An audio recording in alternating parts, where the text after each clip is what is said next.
Sekarang bagaimana menjadikan setiap rutinitas biasa berubah jadi amal soleh?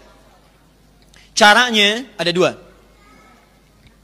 Caranya ada dua. Satu, awali setiap aktivitas itu dengan doa yang ditujukan langsung kepada Allah Subhanahu wa taala. Awali setiap aktivitas itu dengan doa yang ditujukan langsung kepada Allah Subhanahu wa taala. Jadi misal, maaf ya, bangun tidur, mau beraktivitas, doa. Mau makan, berdoa. Mau minum, berdoa. Mau berjalan, berdoa. Masuk masjid, berdoa. Keluar masjid, berdoa. Ketika Anda mengerjakan aktivitas ini, diawali dengan doa, bersanding dengan doa, maka doa itu akan merubah aktivitas tadi dari sekedar rutinitas biasa dunia berubah nilai menjadi nilai akhirat. Doanya langsung yang memberikan perubahan nilai dari aktivitas dunia menjadi poin akhirat. Karena itu silahkan ibu perhatikan ya, demi Allah saya katakan, kami pernah mengamati beberapa kepercayaan. Kami punya koleksi kitab-kitabnya, tapi saya tidak menemukan seperti apa yang kita yakini saat ini. Ini untuk meyakinkan kenapa kita pilih Islam. Apa diantaranya? Silahkan Anda cek. Hanya dalam Islam yang semua aktivitasnya pasti bersanding dengan doa. Silahkan cek. Dari bangun tidur sampai tidur lagi. Saya tanya pada ibu sekalian. Bangun tidur ada doanya? Baik, apa doanya?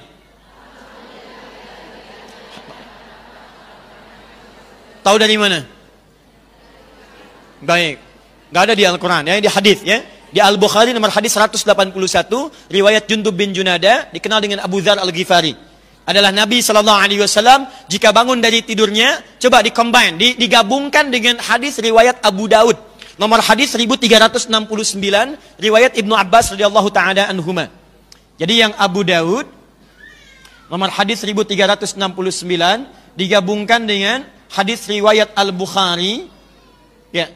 Ingat ya, pernah saya ajarkan kalau menyebut Al-Bukhari pakai al ya. Al, karena namanya bukan Bukhari, bukan Al-Bukhari. Namanya Muhammad, punya bapak namanya Ismail, punya kakek namanya Ibrahim, kakek buyutnya Al-Mughirah, yang buyutnya Al-Bardizbah, tinggal kecamatan Ju'fa, Kabupaten Bukhara, Provinsi Khurasan, negara Uzbekistan sekarang. Nah, karena berasal dari Bukhara, maka untuk menunjuk pada daerah, rumusnya gampang. Tambahkan al di depannya, dan akhirnya tutup dengan i.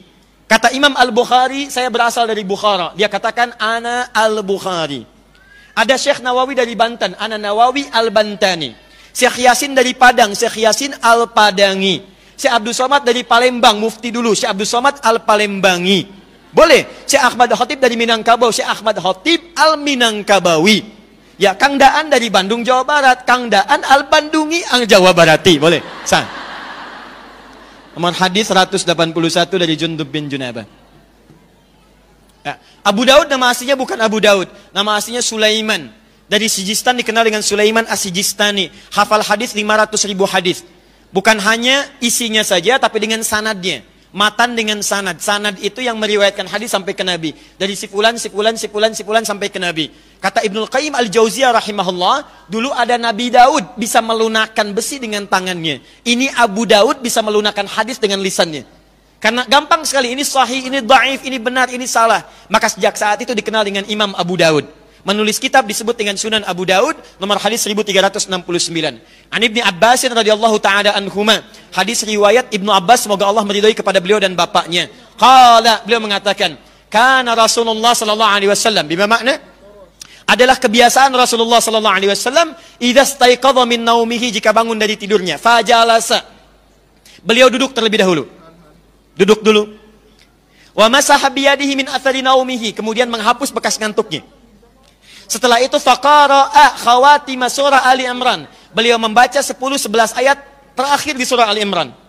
Baru kemudian membaca doa bangun tidur, alhamdulillahilladzi ahyana ba'dama amatana wa ilaihin. Poinnya adalah saat bangun tidur, baru bangun sudah ada doanya.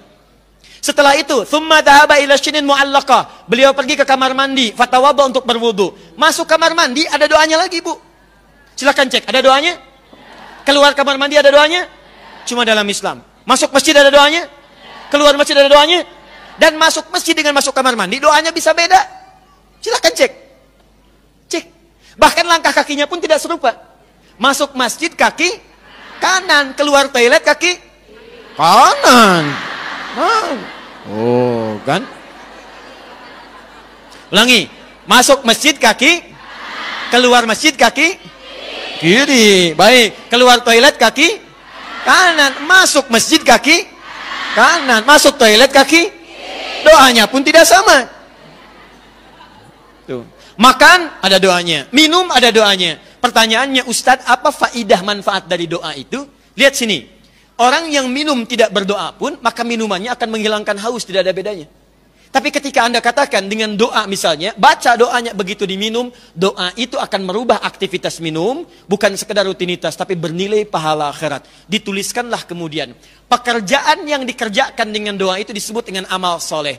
Pahalanya disebut dengan hasanah. Karena itu setiap yang mengerjakan satu kebaikan, dia punya 10 kali lipat nilai hasanah. Buka Quran surah ke-6 ayat 160. Quran surah ke-6 ayat 160. Man jaa bil hasanati falahu asyru amthaliha. Siapa yang mengerjakan perbuatan yang melahirkan satu hasanah, minum, baca doa, maka dia bernilai hasanah, punya kebaikan. Maka ketika Anda minum, izin, fokus, diminum misalnya, saat Anda minum itu, menyebut kemudian doanya, maka dituliskan langsung asyra hasanat 10 nilai akhiratnya. Jadi kalau si A cuma minum saja, A minum, tidak baca doa, dunianya dapat, hilang hausnya, tapi akhiratnya tidak ada. Anda berdoa, begitu berdoa, dunianya dapat, hilang hausnya, dituliskan 10 kebaikan pahala akhirat. Karena itu, kita selalu bermohon kepada Allah agar dunianya melahirkan pahala kebaikan, akhiratnya dapat. Jadi dunianya hasanah, akhiratnya hasanah. Bahkan ibu punya doa khusus untuk memohon kepada Allah mendapatkan dunia hasanah dan akhiratnya hasanah. Doa apa namanya? Rabbana atina fid dunya wa fil akhirati wa qina. Baik, itu ada dalam Al-Quran, surah kedua Al-Baqarah ayat 201, paling kanan sebelah bawah. Quran surah kedua ayat 201. Bahkan untuk menguatkan doa itu, ibu punya istilah sendiri. Apa nama doanya? Sapu jagat. Bayangkan, dan orang Arab pun tidak pernah tahu makna itu. Silahkan tanya orang Arab, tadi sapu jagat? Orang kita luar biasa. Ada doa sapu jagat, ada doa sapu nggak ada jagatnya, ada doa jagat nggak ada sapunya. Sini, 2. Fokus, tahan sebentar. Ini kita baru pengantar ya, baru mukadimah, kita belum masuk pada bahasan. 2. Kalau tidak mengetahui doanya, maka hadisnya mengatakan cukup sertakan nama Allah di dalamnya. Perhatikan kalimatnya. Kullu amrin dzibalin la yubda'u fihi bi bismillahirrahmanirrahim fahuwa abtar. Setiap perbuatan yang baik-baik, ingat yang baik-baik ya.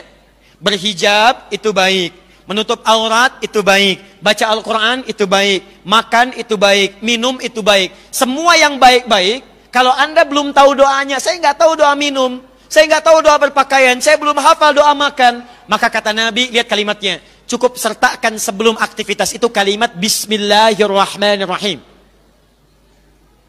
Kalau ingin simple, boleh. Yang paling pendek, Bismillah. Mau duduk, Bismillah. Tes mic, Bismillah. Mau tulis misalnya, maaf ya, mau bikin status, misal. Hari ini ada pengajian, Bismillah, gitu kan? Baik, silahkan sertakan Bismillah, Bismillah, Bismillah, Bismillah. Saat Anda akan minum, kemudian Anda baca Bismillah, maaf, saya tidak tahu Ustaz doanya, bacakan kata Nabi Bismillah. Contoh, Bismillahirrahmanirrahim. Alhamdulillah. Nah, maka saat Anda minum tadi itu, atau saat saya minum tadi itu, mohon izin, maaf, minumnya menghilangkan haus, tapi kalimat Bismillahirrahmanirrahim itu yang menuliskan investasi pahala akhiratnya. Nah, kalau ada orang kemudian, maaf, tidak membacakan itu, maka kata Nabi, fahuwa abtar. Dia hausnya hilang, tapi terputus pahala akhiratnya. Saya tanya pada ibu ya, maaf ya. Berapa kali aktivitas ibu lakukan selama hidup sampai saat ini yang tidak menyertakan nama Allah di dalamnya? Ngantar anak ke sekolah, masak di dapur, ayo, Ada banyak aktivitas yang selama ini kita kehilangan dunianya. Bahkan juga kehilangan akhiratnya. Jadi ini seperti kelihatan sederhana, Bu. Kelihatan sederhana, tapi kalimat yang singkat ini, itu yang nanti akan melimpahkan pahala di kemudian hari. Kalau ibu nggak percaya, silahkan meninggal duluan. Nanti ibu akan lihat bagaimana banyaknya pahala dapatkan. Dan itu nggak bisa milih. Maaf ya, meninggal bukan pilihan. Meninggal itu ajal yang telah ditetapkan. Bisa ibu duluan, saya belakangan, itu mungkin. Atau mungkin ditukar, saya belakangan, ibu duluan, itu pun bisa terjadi.